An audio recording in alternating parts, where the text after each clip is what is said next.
Old school basketball ang ginawa ni DeMar DeRozan. Masamang senyales ito para sa Dub Nation na injury pa yata si Stephen Curry. Golden State Warriors versus Chicago Bulls. Unang pagkakataon ngayong season na nakapagtala ng triple-double si Draymond Green. Well, pinangunahan ni Draymond Green, Klay Thompson ang Dubs sa panimula ng quarter. Nagpaulan kaagad ng tres si Klay with 3 3-pointers para kay Thompson. Maganda rin ang contribution ni Draymond Green sa opensa ng Warriors. May 7 points na si Green habang maalat naman si Steph na mayroon palang 3 points. Lumamang ng double digits dito ang Warriors, kaya lang maagang napatake over para sa Bulls si DeMar DeRozan at Nikola Vucevic. 31-25 end of first quarter, Warriors up by 6. Second quarter, si DeMar DeRozan naman ang kumana para sa Chicago Bulls. Binuwat ni DeRozan ang opensa ng Bulls. Sa panimula ng second quarter, 9 straight points para kay DeRozan. Napakaswabe bumitaw ng bola sa mid-range. Dahil kay DeMar, nahabol ng Bulls ang lead ng Warriors at naitabla pa nga ng Bulls ang talaan. Off night pa rin si Steph na mayroon palang 5 points. Kaya si Klay Thompson ang gumagawa sa opensa ng Dubs upang di sila matambakan ng Bulls. 63-59 end of 2 quarter.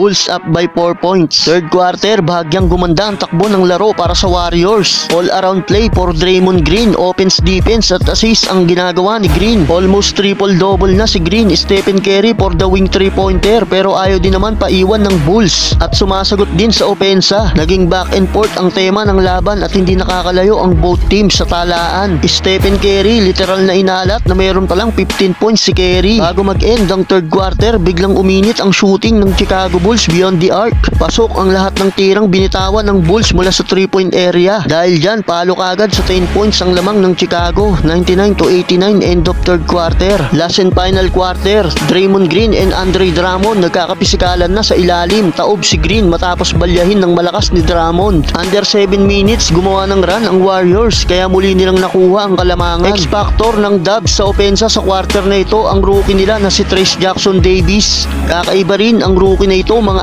idol, nagbababa ng bola at napakagaling pang mamasa ng bola. Easy layup na yan para kay Moses Moody. Last 3 minutes, masamang senyales ito para sa Dub Nation na injury pa yata si Stephen Curry. Paika-ika maglakad ang main superstar ng Warriors habang pabalik ng locker room. Na-fouled out pa si Draymond Green. Unang pagkakataon naman ngayong season na nakapagtala ng triple-double si Green. Matapos niyan, nagpatuloy sa pagpapalitan ng opensa ang Bulls at ang Warriors. Under a minutes, lumamang ng 2 points ang Bulls dahil kay DeMar DeRozan. Pero under 37 seconds, bumitaw si Klay ng 3-point jumper para ibalik sa Warriors ang 1-point lead. 119-118. Pero muling na-take ng Bulls ang kalamangan. DeMar DeRozan mid-range shot and 1. Kaya pa sanang itabla ng Warriors ang talaan, kaya lang sala ang riding layup na binitawan ni Podziemski. Dahil dyan, panalo ang Chicago Bulls 125-122 final score. Old school basketball ang ginawa ni DeMar DeRozan para pataubin ang Dubs.